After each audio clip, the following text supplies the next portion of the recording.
I bought him a $90,000 car just to hear 5 words. I'm proud of you, Clara. Instead, he called me the family disappointment. So I gave him the DNA test results that explained why he never loved me. This isn't just about a father's rejection, it's about the day I stopped chasing love that was never real. I used to believe that all I wanted in life was success. Titles, promotions, a corner office with a view of Manhattan. But the truth is, I would have traded every accolade, every dollar, just to hear my father say 6 simple words. Clara, I'm proud of you. Not a performative nod or a transactional compliment wrapped in conditions. Just pride. Real, unfiltered pride.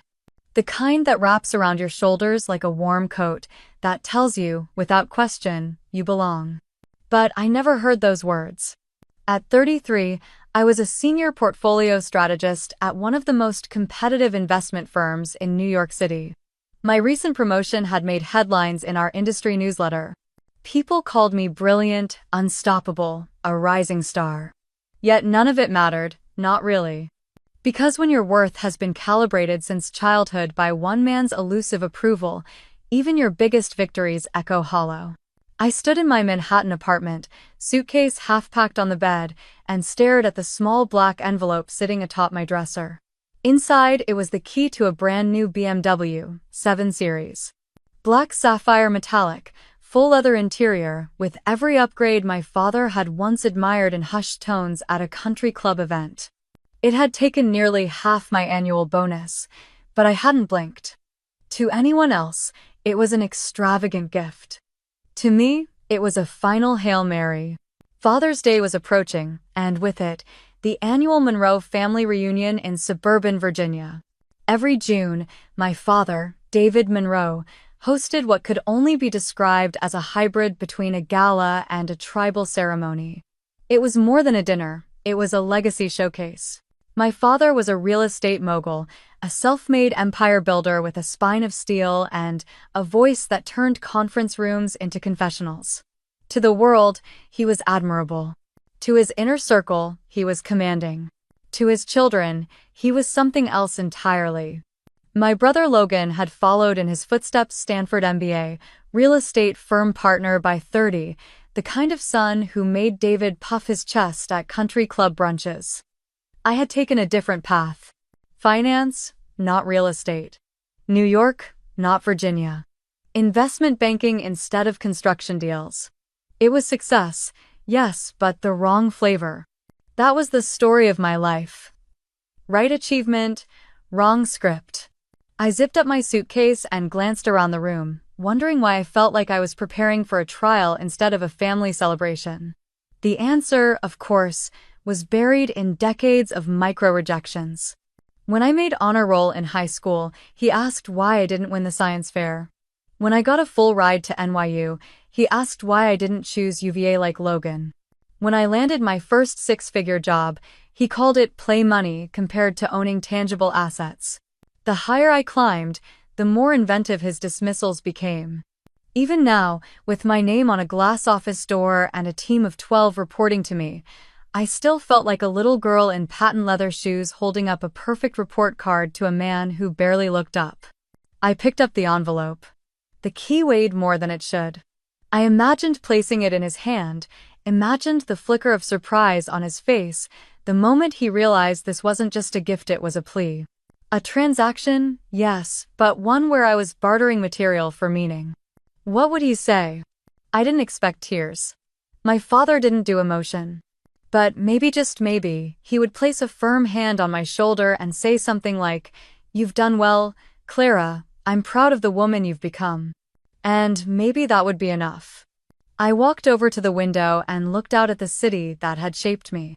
I thought about how far I'd come, how much I'd built on my own, no family name pulling strings, no old boys network making introductions. Just grit, spreadsheets, sleepless nights, and a stubborn refusal to be invisible. And yet, visibility had never equaled value. Not with him. The car was scheduled for delivery to a dealership 15 minutes from my parents' house. I'd arranged everything with military precision. My hope was to hand him the key in private, away from the theatrical performance of the reunion. No audience. Just father and daughter. A chance. I ran my fingers along the edge of the envelope one last time before sliding it into my purse. I wasn't naive, I knew what I was walking into, but even knowing that, I couldn't stop myself.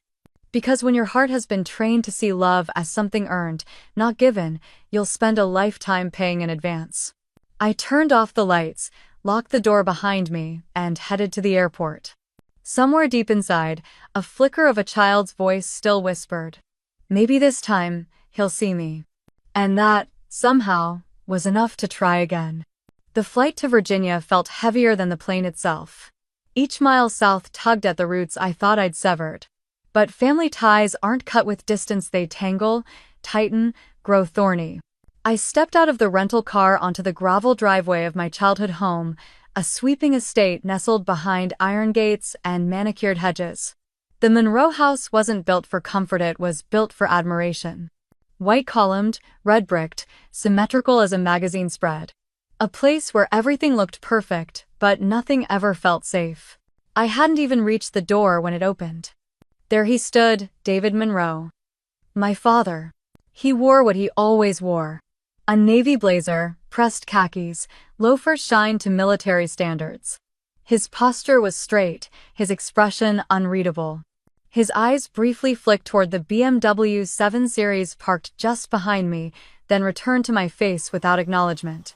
"You're early," he said, as if I'd broken protocol. Not a hug, not a smile. Just the time. "Wanted to beat traffic," I replied evenly, trying not to wilt. He stepped aside without a word, allowing me in. The house smelled the same cedar polish, citrus cleaner, a faint trace of his cologne. The air itself felt formal, stiff, like the walls knew they had to impress someone. My heels echoed on the marble tile as I walked in. My mother, Elaine, emerged from the hallway. Soft beige sweater, pearls, eyes that flickered with nervous warmth. She wrapped me in a gentle hug that felt like an apology. "You look tired, darling," she whispered. A euphemism. Her way of saying, "I see you've been fighting again." "Long flight," I lied. Then she vanished into the kitchen, always disappearing before confrontation could touch her. I placed my purse gently on the console table. The key was inside. I could feel its weight pressing through the leather like a heartbeat. I didn't mention it. Not yet. Logan arrived shortly after. My younger brother. The prodigal son with perfect posture and effortless charm. He waltzed in with stories of zoning ordinances and commercial expansion. Dad lit up. "Told you the rezoning would triple the margin," Logan said, handing him a folder. David beamed. "That's my boy." 3 words. A casual phrase. And yet, I felt them like a blade. No one had ever called me his girl. I stood there, as present as the furniture. At dinner, it was the same old choreography. Logan led, Dad praised, Mom smiled, and I filled the silence like background music. I spoke about a Tokyo merger I'd helped secure $300 million in cross-border investment. David waved a hand. "Japanese markets are fickle. Real estate, that's something you can touch. It lasts." I said nothing. Just sliced my salmon a little too hard. Afterward, I wandered upstairs, past the trophy case that wrapped around the hallway like a shrine. Football plaques, debate ribbons, framed articles about Logan's business accolades. At the bottom corner, hidden behind a dusty vase, I found my academic decathlon medal from high school. Bronze. Crooked. I remembered when I brought it home. I was 15. Beaming, proud. "You let a boy beat you?" Dad had said. "Don't ever let your gender be an excuse." That sentence carved itself into my bones. When I declared finance as my major, he sighed. Tough field. Emotional types don't survive long. When I bought my Manhattan apartment, he called it a trendy shoebox. Annette. When I got promoted to vice president, he asked if I was their diversity win. Every milestone I reached, he painted with doubt, like my success was counterfeit because it didn't come stamped with his approval. Back downstairs, I passed the den. My father and Logan stood over blueprints. Their laughter rolled out like thunder. I hovered for a second, then walked away. In the hallway, my mother was arranging flowers. Tulips, always tulips. Mom, I said softly. Did you ever think maybe I wasn't the problem? She paused, then lowered her eyes to the vase. Your father. He sees the world in his own way. That's not an answer.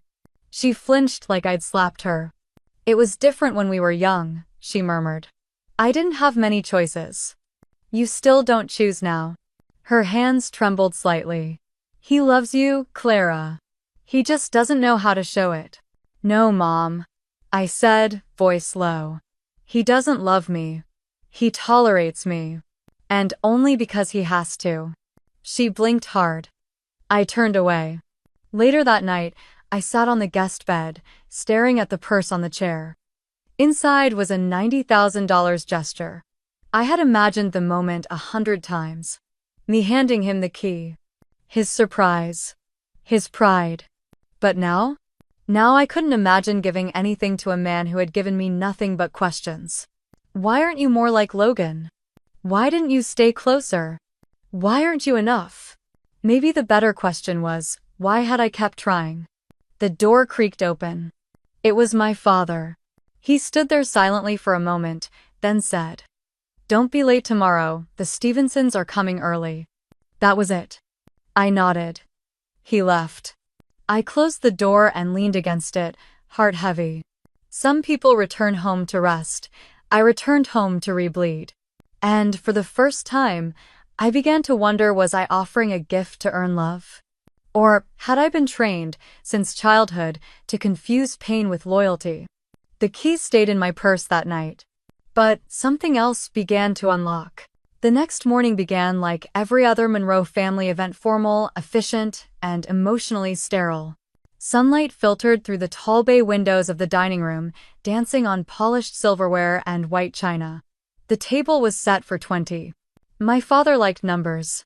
He liked symmetry. He liked control. I waited until the guests thinned, until the moment felt private enough. David Monroe stood by the grand piano in the foyer, sipping black coffee from a porcelain cup. I approached quietly, the envelope tucked in my hand, my pulse louder than my footsteps. Dad, I said. Can I talk to you for a second? He turned, expression unreadable. Yes? I held out the black envelope. He took it, opened it, pulled out the key. There was a beata fraction of a second when his brow lifted. A flicker, then, gone. This is the BMW? He asked flatly. Black sapphire. M Sport, I thought you'd like it. He turned the key over in his fingers, eyes narrowing. It's expensive. I hesitated. I wanted to do something special. Clara, he said, voice calm but edged, I hope you didn't bankrupt yourself to impress me. That kind of gesturate's not necessary. A bit flashy, don't you think? Flashy. I swallowed hard. Before I could respond, Logan's voice rang out from across the room. He strolled in with a smirk, a drink in hand. He won't drive it, he said. Come on, Clara, you know him. He hates German cars. Besides, this feels more like a PR stunt than a gift. He laughed. No one else did. David handed the key back to Menot with anger, not even disdain. Just disinterest. Like he was returning a receipt. You should keep it, he said. You earned it. I nodded. Okay. And that was it. No thank you, no smile, no pride. Just rejection. Again. I walked outside and stood on the porch, the warm June air thick with the scent of cut grass and roses. My chest ached in that old familiar way, tight, hot, hollow. I had imagined this moment so many times. I had pictured his eyes lighting up. His voice softening. A rare smile breaking through the armor. Instead, I felt like a door had quietly closed. And locked. That night, I sat cross-legged on the guest bed, phone pressed to my ear. My best friend, Mia, picked up on the second ring. You did what? She gasped. I gave him the car. Clara. It didn't go well. No shit.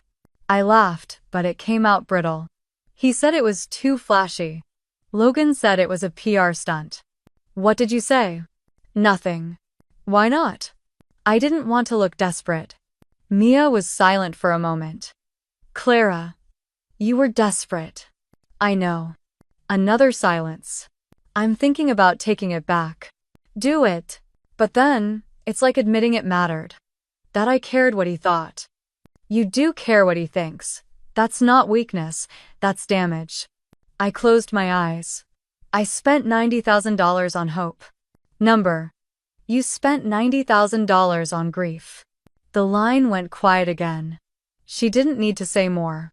After we hung up, I lay back on the bed, staring at the ceiling. I thought about every bonus check I had carefully saved, every hour I had worked late, every client I had charmed just to afford that car. But really, I wasn't buying metal or horsepower. I was buying proximity. To love, to approval, to worth. In my mind, I repeated the sentence I hadn't been able to say out loud. I didn't buy the car to impress you, Dad. I bought it because I didn't know any other way to reach you. Because words had never been our bridge. Because affection was never his language. Because all my life, love had been something I had to earn with grades, with promotions, with perfection. I thought about when I was 8, and he skipped my ballet recital to close a land deal. When I was 15, and he missed my graduation speech because Logan had a tennis tournament. When I was 27, and he told a room full of friends that he had one real successor. Logan. I'd been trying to buy my way into his heart because I didn't believe I belonged there. And now, the final transaction had failed. He didn't reject the car. He rejected what it represented. Me. I rose from the bed and walked over to the dresser where I had placed the envelope again. The key sat silently inside, gleaming, untouched. Unclaimed. I picked it up, held it tight in my palm. I whispered to no one.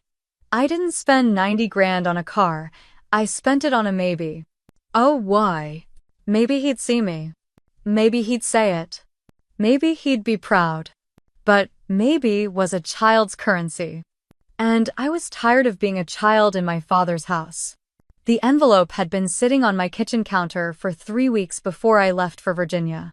I'd requested the DNA kit out of curiosity, nothing more or so, I told myself. I hadn't expected anything unusual. The email arrived the night before the flight, and I hadn't opened it. Now, back in the guest room of my childhood home, I sat cross-legged on the bed, staring at the screen of my laptop. Paternity not confirmed. The words were sterile. Scientific. They didn't scream or accuse, they simply existed.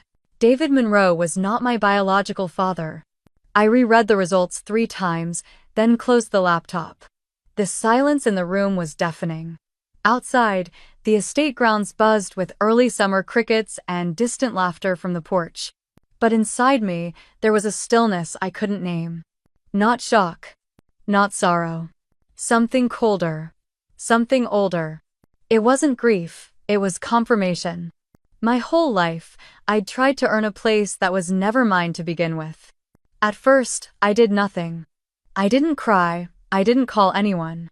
I simply sat still, letting the truth wrap itself around my spine.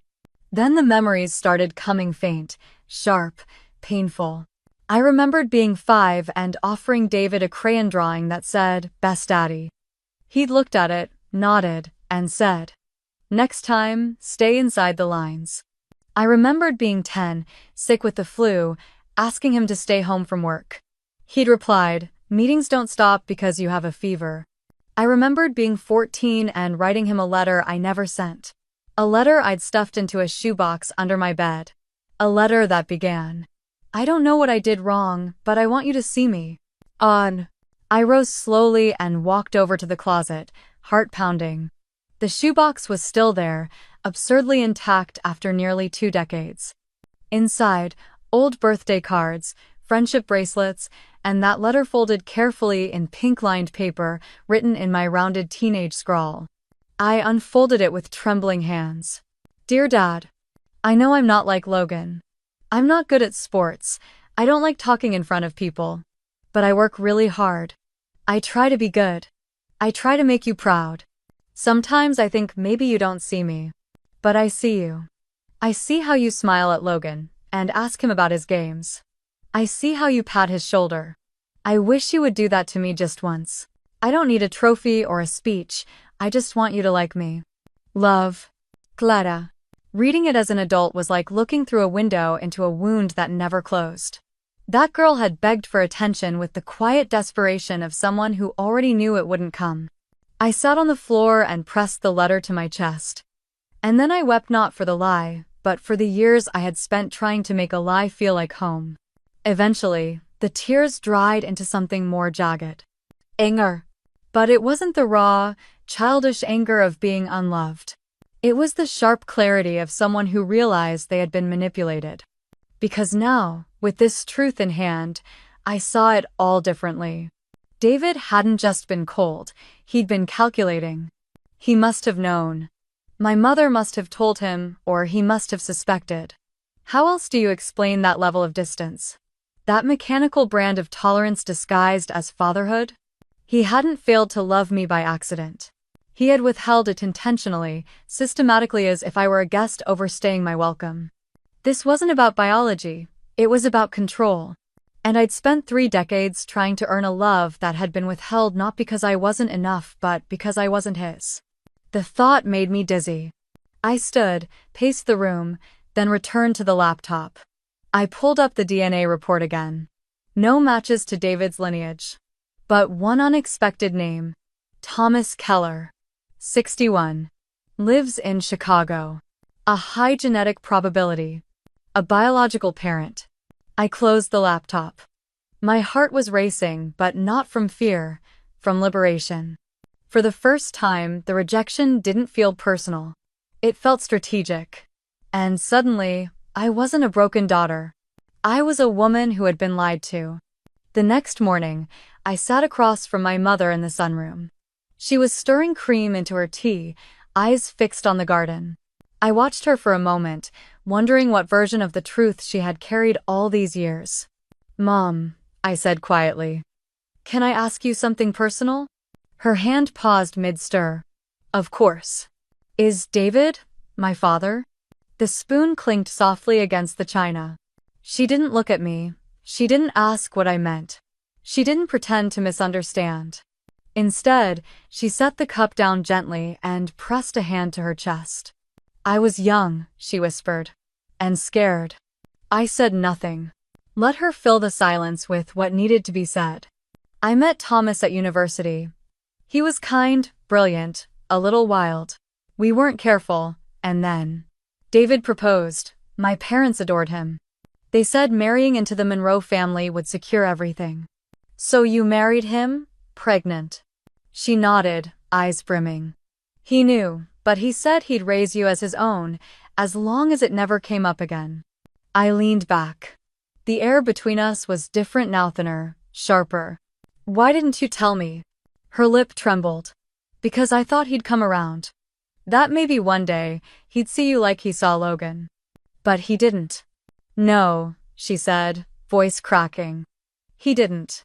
I stood, walked to the window, and stared out at the garden where Logan and David were throwing a football like an old commercial for fatherhood. A stranger and his son. I didn't belong in this picture. And for once, I didn't want to. The dining room had been transformed into something almost regal. A long mahogany table stretched across the room like a runway, dressed in white linen, crystal goblets, and floral centerpieces tall enough to hide behind. The annual Father's Day banquet was always more performance than tradition. And David Monroe? He was the star. Around the table sat extended family, business associates, golf buddies from the country club, even a state senator he liked to name drop. Logan, of course, was seated to his right where the heir belonged. I was 3 seats down, barely visible behind a bouquet of white lilies. Dinner was a string quartet of polite laughter and steak knives tapping porcelain. I barely touched my food. My fingers brushed against my purse every few minutes, checking, confirming the envelope was still there. The DNA results. My silence had become its own kind of scream. Then, as dessert plates were cleared and champagne flutes were refilled, David Monroe stood. He didn't need to raise his voice. He had presence. The room quieted, as if a spell had been cast. "I just want to say a few words," he began, lifting his glass. "Here it comes," I thought. The part where he praises Logan, subtly demeans me, and basks in admiration. "I'm proud of my children," he said, gaze sweeping slowly across the room. "Proud of the way they carry the Monroe name into the world." "Do all?" A few polite nods. Some scattered claps. "But pride isn't about achievements," he continued. "It's about character. Integrity. Grit. I look at my son Logan and I see someone who understands what it means to lead, to build, to uphold a legacy." He turned toward Logan and raised his glass. "To the future of this family." More claps now. Fuller. Logan smiled, half modest, fully smug. Then David added, "Of course, not every child grasps that. Some chase accolades, appearances, titles with no substance. It's not about success, it's about backbone, and that can't be bought." Silence. Cold, sharp, heavy. The kind of silence that chokes. I sat frozen, the words ricocheting in my skull. Not every child. Backbone can't be bought. He never said my name. He didn't need to. Everyone at that table knew exactly who he meant. My mother stared down at her lap. My chest rose and fell, shallow, fast. My face burned. And then quietly, deliberately I stood. The sound of my chair scraping back was the only thing anyone heard. I didn't lift my glass. I reached into my purse and pulled out the envelope. My hands didn't shake. Not anymore. I walked to the head of the table, where David stood holding his champagne. I placed the envelope directly in front of him. "What's this?" he asked, eyebrows raised. "Proof," I said. "Of something I've always felt but never had the words for." He didn't move. Just stared at me, one hand still resting on the glass, the other hovering near the envelope. I turned to the room. "For those of you who don't know me well, maybe that's most of you, I'm Clara, David's daughter. At least, that's what I believed." A few murmurs. A few forks frozen midair. For 33 years, I tried to earn a place at this table. I worked hard. I succeeded, but it was never enough. Not for him. I looked at David. He hadn't opened the envelope yet. I thought it was because I chose a different path, finance instead of real estate, New York instead of Virginia. But that's not it, is it? He said nothing. "I'm not your daughter, at least, not biologically. That envelope confirms it, and yet, I spent my whole life trying to make you proud." The room had gone still, even the air seemed to pause. My mother let out a sound half-gasp, half-sobbing, slumped slightly in her chair. An aunt rushed to her side. David finally spoke. "Clara, this is neither the time nor the place." "No." I cut in, calm, steady. "The time and place is every single moment you had a chance to love me and chose not to. Every chance you had to say, 'I see you.' And you didn't." His face reddened. "You're making a scene. I'm making a choice." And then I said the words I hadn't allowed myself to even whisper until now. "I used to wish you were proud of me. But now I realize I'm proud of myself. And I don't need your permission anymore." "Olu." I turned, my eyes landing briefly on Logan. His face had gone pale. I walked away from the table, past the guests, past the gasps, past the whispered questions. Out the door, into the open air. The evening light hit my skin like absolution. For the first time in my life, I felt weightless. Because I had given him every chance. And now I was done giving. The night air hit me like a wave of truth. Cool, cleansing, and just a little bit cruel. Behind me, the Monroe estate glowed like a theater, stage lights on, voices muffled, doors closed. Inside, they were probably still sitting in stunned silence, glasses still raised, forks poised midair. The illusion had cracked, and no one quite knew what to do with the pieces. I walked across the driveway, heels crunching over gravel, each step shedding a layer I no longer wanted to carry. Then I heard it. "Clara." David's voice. Sharp. Commanding. I didn't stop walking. Clara, wait. Oh. I turned slightly, enough to see him standing at the front steps, hands on his hips, eyes narrowed in the dim porch light. He looked smaller somehow, silhouetted against the house he ruled. But he didn't rule me anymore. I'm not doing this, I said, almost to myself. Come back inside, we'll talk. No, I said softly, we won't. He took a step forward. You can't just walk away. Yes, I can. You're making a mistake. Oh. I paused, looked him dead in the eyes across the night air, and said the words I had waited my whole life to say. No, Dad. The mistake was thinking I needed your permission to be whole. Then I turned and unlocked the car. The BMW greeted me with a quiet chime as I slid into the driver's seat. The leather was cool, the console glowing soft blue.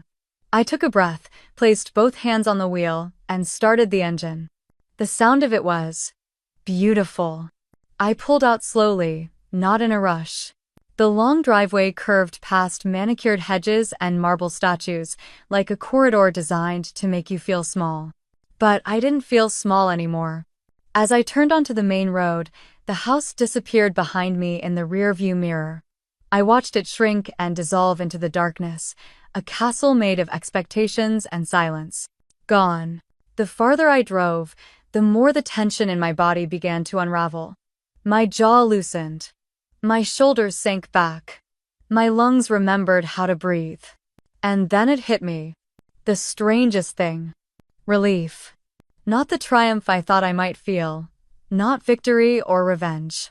Just release. It was as if I had been holding my breath for 3 decades and finally let it go. The trees blurred past. The road stretched ahead like a ribbon of possibility. And somewhere between mile marker 12 and 13, I began to cry. Not out of sadness. Out of recognition. Because for the first time, I wasn't crying for what I had lost. I was crying for what I had survived. All those years, I thought I was chasing pride. His pride. His approval. I thought if I just worked harder, achieved more, stayed quiet, stayed good, I would earn my place. But the truth was simpler. I had been competing in a race I was never meant to win. A rigged game. A fixed script. And tonight, I'd walked off the stage. Cả đời tôi là một cuộc thi giành lấy sự chấp nhận. I whispered to the dark, the rhythm of my tires humming in agreement. Cuộc thi kết thúc rồi. I smiled through tears. The stars above were clear, the night open. I rolled down the window and let the wind touch my face. It felt like being baptized by freedom. For so long, I thought leaving meant giving up. But now I understood. Leaving was the beginning. And the road ahead was finally mine. 2 days after I left the Monroe estate, I received a text from my mother. Can we talk? Just you and me. No pressure. I owe you something. I hesitated before replying. But curiosity, and something gentler compassion, maybe nudged me toward a yes. We met at a small cafe on the edge of town, far from the prying eyes of country club gossip. She wore sunglasses despite the cloudy weather, and her hands trembled slightly as she stirred her tea. I wasn't brave, she began, voice barely above the hum of conversation. Not when it mattered most. I didn't speak. I let the silence do what words couldn't. I was 22 when I met Thomas Parker, she said. He was electric. Brilliant, kind. He made me feel seen in a way I'd never felt before. I nodded slowly.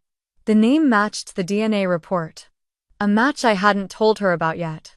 I got pregnant, she continued. My parents were horrified. It was 1989. A child out of wedlock could ruin everything. Your grandfather made a few calls. David Monroe was looking for a wife, someone presentable, someone from the right family. It was convenient. You married him? While pregnant? She nodded, shame curling her shoulders. He agreed to raise you. On one condition, we never speak of Thomas again. Not to anyone. Not even to you. I took a slow breath. Did he ever love me? She blinked hard.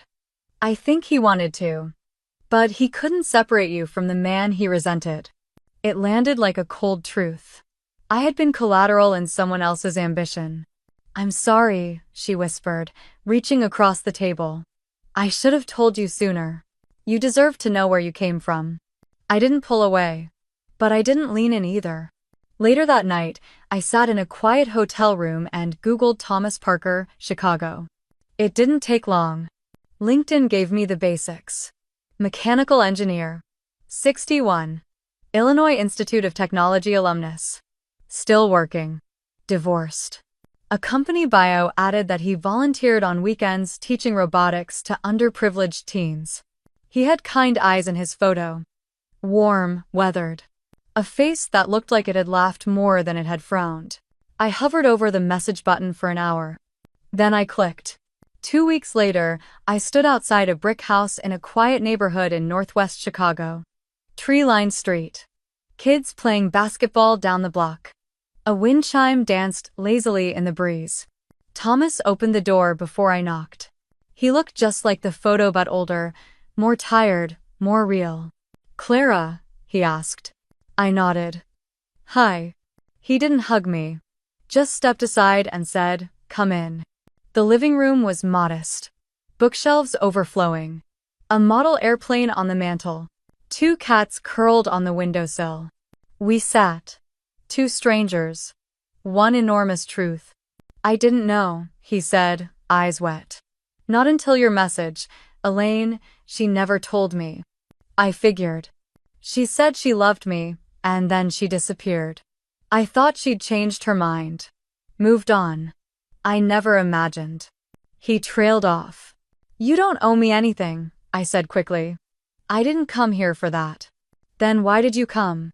I paused, searching for something honest. Because I wanted to see if you were real. He smiled. I'm real. Flawed. Awkward. But real. We sat in the quiet for a long time. Then he asked, what do you do? Finance. Investment strategy. He nodded slowly. Smart, you get that from your mother. She was terrifying with numbers. I laughed. The first real laugh in weeks. Then he said, softly, you look just like her when you smile. I froze. No one had ever said that to me. Not David. Not even Elaine. You don't have to call me Dad, he added quickly. I don't expect that, I'm glad you're here. I didn't cry. But I wanted to. We talked for an hour. Then 2. About books. Music. Travel. He told me about his volunteer work, about a student who'd won a national competition using a robot they'd built together. It's not about machines, he said. It's about giving someone a reason to believe in their own mind. Oh, and I realized he'd spent his life giving what I'd spent mine searching for. When I stood to leave, he asked if he could hug me. I nodded. His embrace was unsure, hesitant but genuine. I hope this isn't the only time, he said. It won't be, I replied. As I walked away, I felt a strange mix of lightness and ache. He hadn't raised me. He hadn't known me. But he didn't flinch when I arrived. He didn't need proof or performance. He just saw me. And for the first time, that was enough. Healing didn't happen all at once. It came in quiet, waves, some gentle, some sharp. There was no grand revelation, no cinematic closure. Just small choices, made daily, that began to feel like something stronger than survival. A month after returning from Chicago, I sold the BMW. It had sat idle in the garage, still gleaming, still untouched. Every time I looked at it, I didn't see a car, I saw a wound. A symbol of a love I tried to buy and a silence I had finally broken. I transferred the money, almost the full value, into a fund for a nonprofit that supported women recovering from emotional trauma rooted in family dynamics. A small organization in Queens that ran group therapy, job training, housing support. It wasn't an act of charity. It was an offering. To the younger me. To the girl who once thought her worth could be bought with achievements, who measured love in crumbs, and still starved. I didn't tell anyone. Not David, not Logan, not even Thomas. It wasn't for them. Logan, for his part, never reached out. He sent one text, days after the Father's Day dinner. It read, "Not sure what happened, but hope you're okay." I never replied. It wasn't anger, it was space. Some relationships aren't meant to be fixed, they're meant to be left behind, like clothes you've outgrown. David Monroe remained David Monroe. He didn't call, didn't write. At first, I heard through a cousin that he claimed the DNA test was flawed, that it was manipulated, that I had been influenced by emotional instability. I didn't respond. Let him keep his version. I had mine. Oddly, it was my mother who changed the most. She began calling once a week tentatively, respectfully. She never apologized directly for the years of silence, but she listened. That was new. One afternoon, we sat together at a small cafe in Manhattan. She had taken the train up alone. "I've been thinking," she said softly, stirring her tea, "about how much I let happen just by staying quiet." I didn't answer. "I thought silence was protection," she continued. "But now I see it's just another kind of harm." I looked at her, truly looked. She was aging. Slower in her movements. But her eyes held something unfamiliar. Bravery. "I can't undo what I didn't say," she added. "But if you'll let me, I'd like to start saying what matters now." I nodded. It wasn't forgiveness. But it was something real. With Thomas, the pace was slow. We exchanged emails, shared photos. He sent me a copy of a book he loved on engineering for social good. I sent him a photo of me at 16 with braces and a science trophy. He texted back, "You had that spark even then, it shows." We didn't talk about the gap.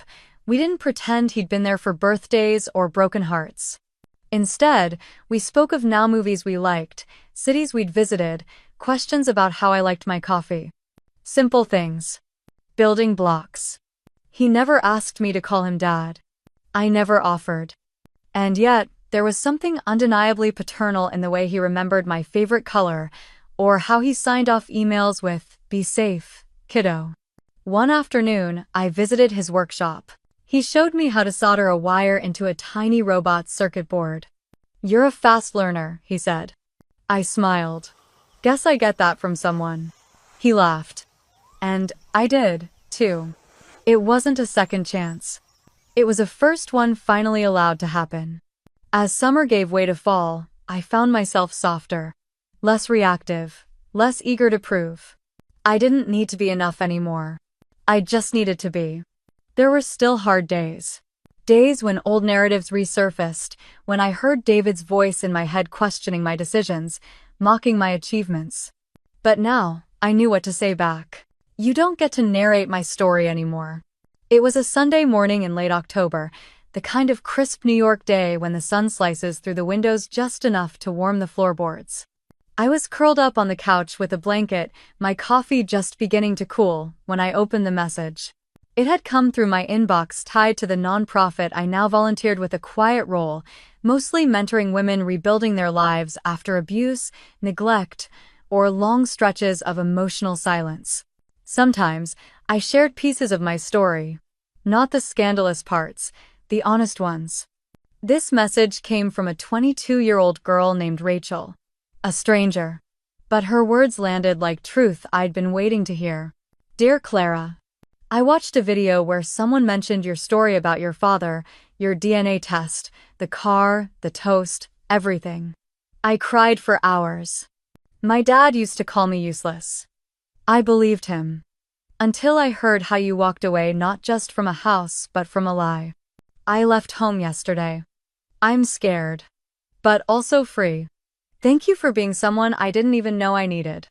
I read the message 3 times. Then I put the phone down and cried. Not because I was sad. Because something in me had shifted. All those years I had hunted for one phrase, "I'm proud of you," from one man. And in the end, it came from a girl I'd never met. And it meant more. Because it wasn't laced in power. It wasn't earned through performance. It was witnessed. Truthfully, I used to believe healing came with grand gestures. Fireworks. Breakdowns turned into breakthroughs. But now, I knew better. Healing looked like quiet mornings and unread messages that turn into meaning. It looked like empty space on your calendar that didn't make you feel like you were disappearing. It looked like laughing at your own reflection and not needing someone else to confirm that it was enough. 6 months had passed since I walked away from the Monroe estate. In that time, I had stopped wearing my old watch, the one David gave me on my graduation day with a speech about time being the most valuable asset. Now I wore a leather band I'd bought at a craft fair. It didn't tick, but it reminded me to stay present. I had stopped checking LinkedIn every morning, desperate for metrics to tell me I was moving fast enough. I still worked, still thrived. But now, I also paused. I walked more. I painted, badly. I let myself be mediocre at things that didn't need to become achievements. My apartment felt warmer somehow. Not because anything changed physically, but because I'd stopped furnishing it for approval. One afternoon, Thomas sent me a postcard. Just a picture of a lake from a hiking trail in Wisconsin, with 3 words on the back. "You'd love this." He didn't sign it, Dad. He didn't need to. I had stopped needing labels. One evening, my mother and I made pasta together. She asked if I remembered how she used to burn toast. I laughed. Then she said, "I want to know who you were before all of this. Before you learned to be quiet." It was the most beautiful thing she'd ever said to me. I didn't answer her that night. But I started writing. A memoir, maybe. Or just a collection of notes to the girl I used to be. I titled it, "Things I Know Now That No One Taught Me." On the first page, I wrote, "You don't have to audition for love. The ones who see you won't need a spotlight." And one morning, as I got ready for a small conference I was speaking at, I caught my reflection in the mirror. Hair slightly messy. Sleeves rolled. Lips bare. Eyes focused. I stood still. In the past, I would have tilted my head, wondering what my father would have said would I pass his test today. But I didn't do that. Instead, I looked at myself, really looked. Not to critique. Not to compete. Just to see. And I smiled. A quiet, knowing smile. Because for the first time in my life, I wasn't trying to become someone else's daughter. I was just Clara. And that was enough.